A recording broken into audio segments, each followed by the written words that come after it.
Ladies and gentlemen, how are we doing? Excuse the noise, we have some machines rolling here. Luckily for me tonight, they're rolling in a good way. We are making my custom dart holders.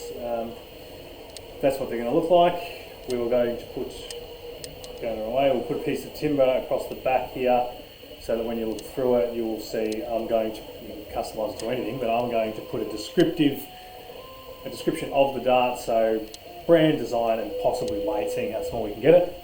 They're going to be cool. At the moment I've got about 10 of those made to go with my 30 sets of darts. Where are we at? So right now we have the South Australian Swift Lights on. That is their big one. It's WDF Gold rank, I believe, which means, and I haven't done my research properly, so you can shoot me in the comments. The winner of this almost guarantees a spot at Lakeside potentially. So this is a huge one. As you can tell, if you go on and jump on have a look at the stats, there's some pretty good stuff being thrown.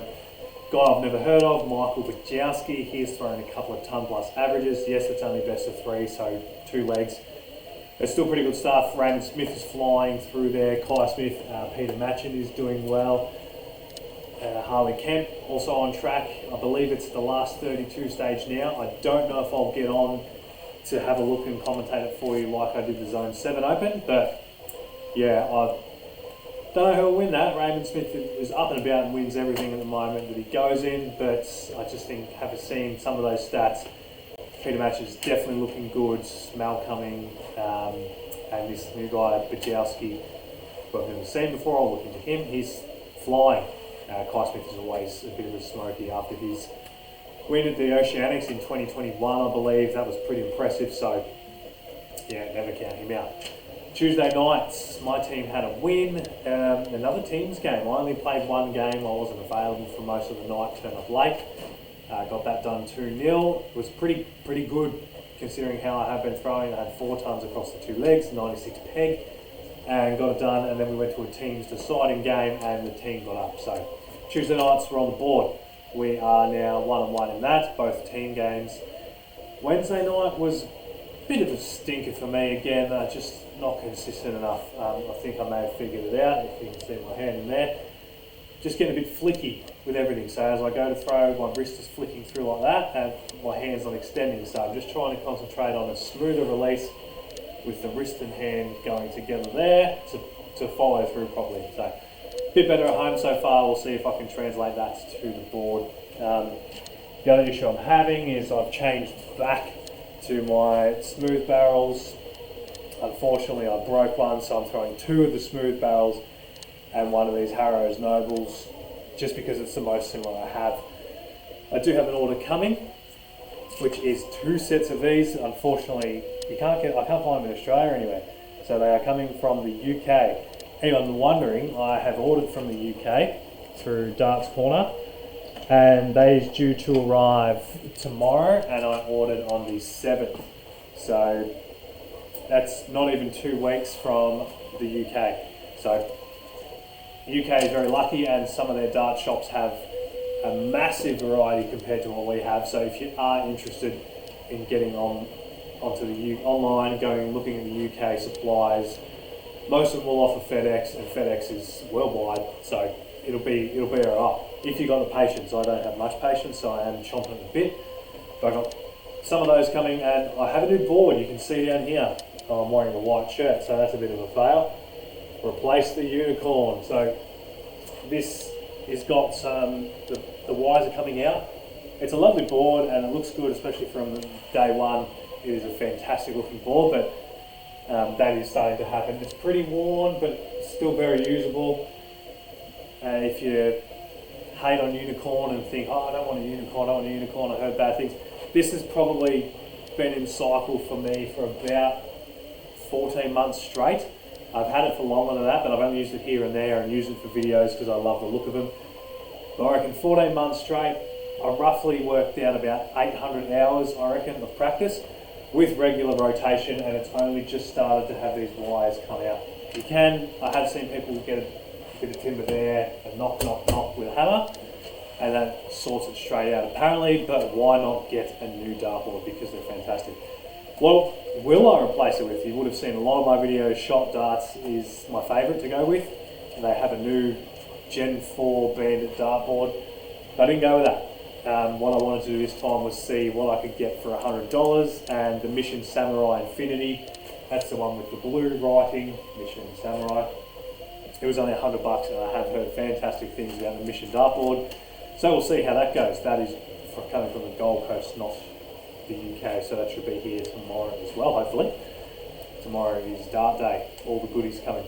So yeah, we're going to go with the Mission Samurai, and hopefully we get some luck with that. If not, then the Shot Gen 4 will make its way into my repertoire. It's definitely, to me, it's definitely not worth going for the Winmore Blade 6 or the Target. That's quite an expensive double as well. That's up near $200.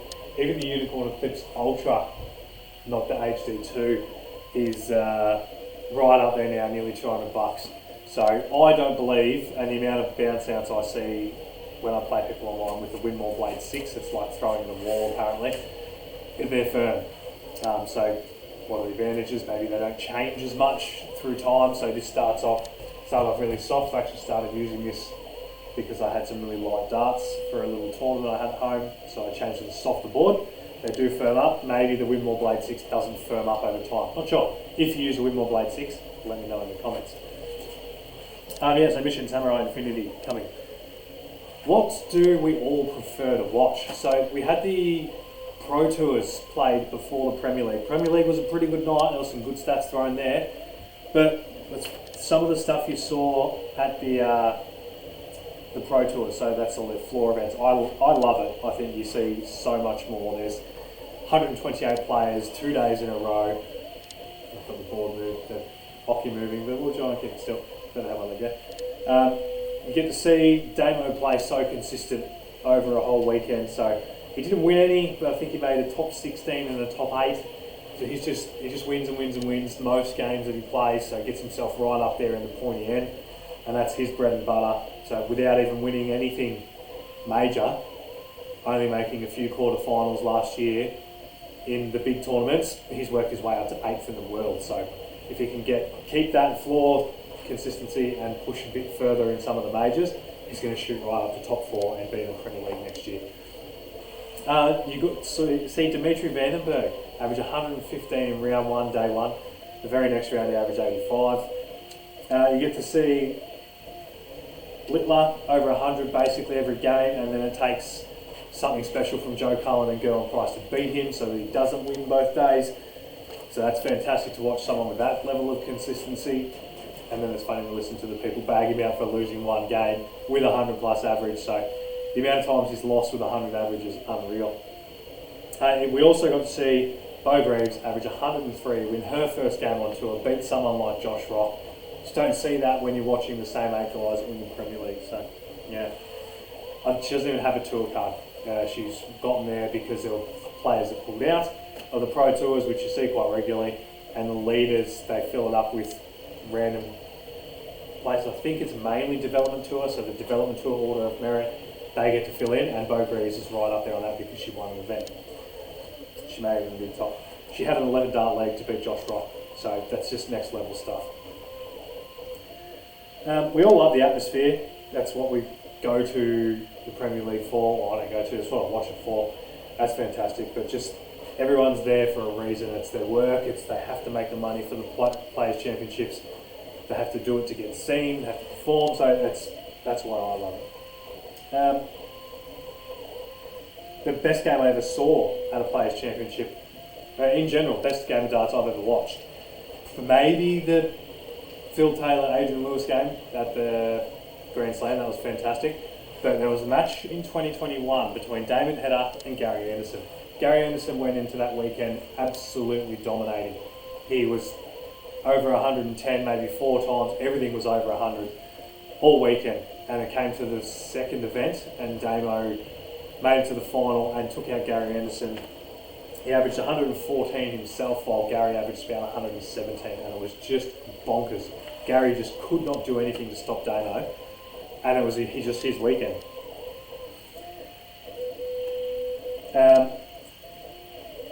But maybe like it's the pressure not being there of all the eyes, all of it combined. So the Premier League, the money's on the line, the fans are watching, all the press are watching, everyone's there looking, watching, paying attention. You fail, you're fucked.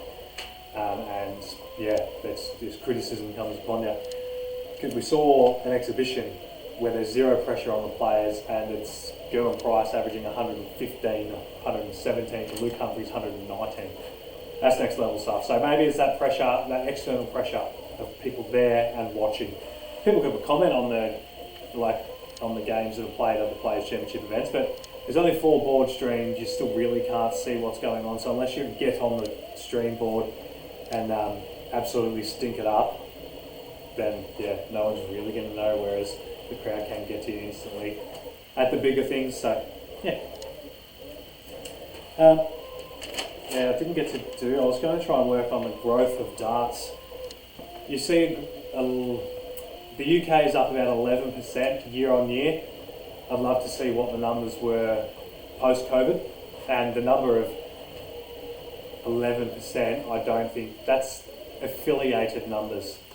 I don't reckon it's anywhere near that. I reckon it's 2, 3, 4 times that.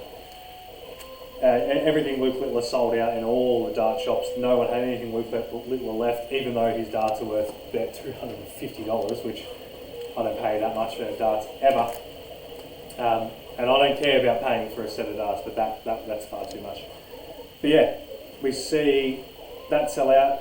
Over here in Australia, I complain about Rebel Sport all the time. You can't buy anything other than their brand Terrasphere anymore, which is quite expensive for what they are. They're called tungsten darts, but they look like they're about 80% brass, maybe 20% tungsten.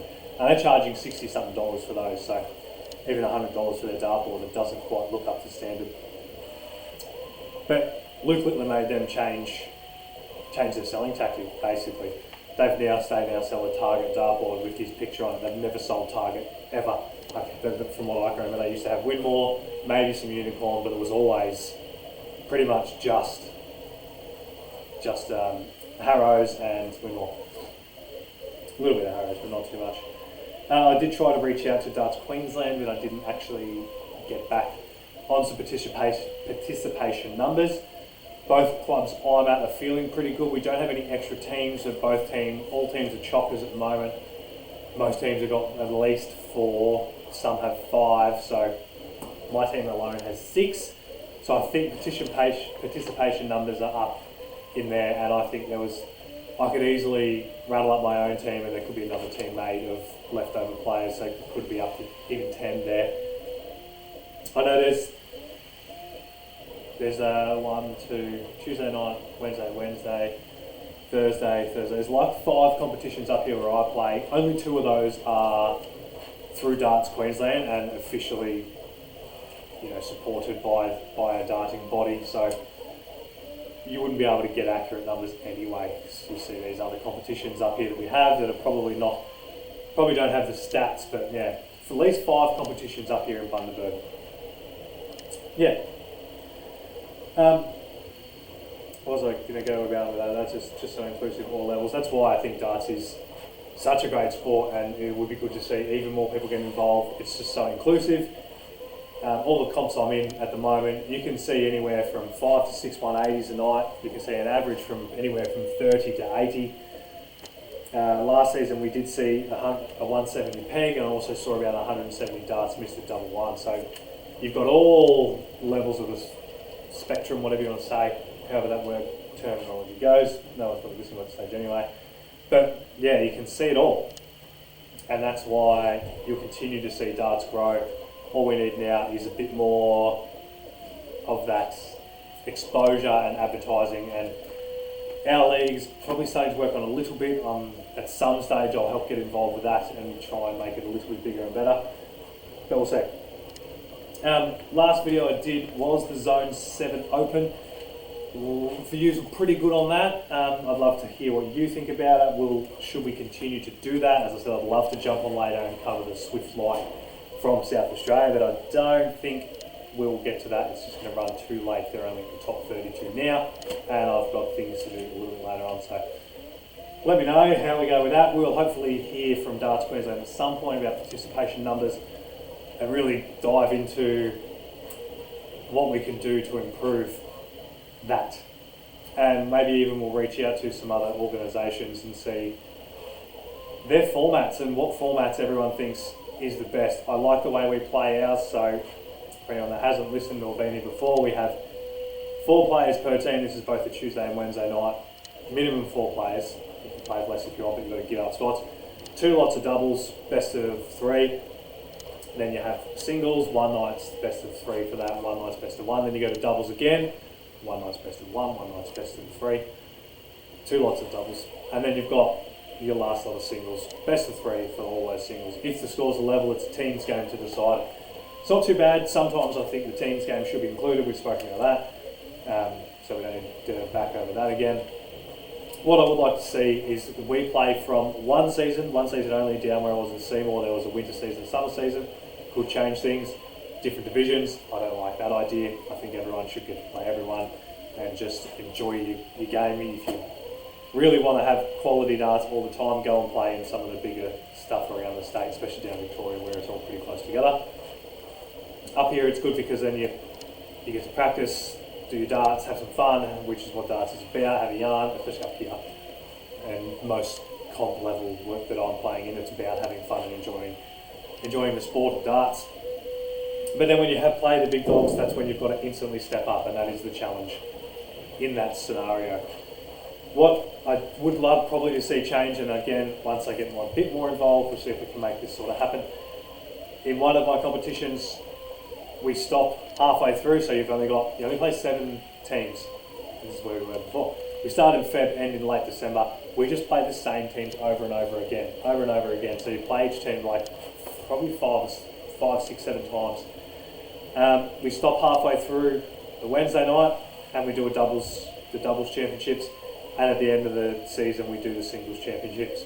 The other one has singles championships at the end of the season with then their kings and queens, which is men play men, women play women. You got a king, you got a queen, then they play off. I'd love to see another 3 or 4 breaks in between, sacrificing one extra round so you don't play everyone 5 or 6 times, it might be 4 times.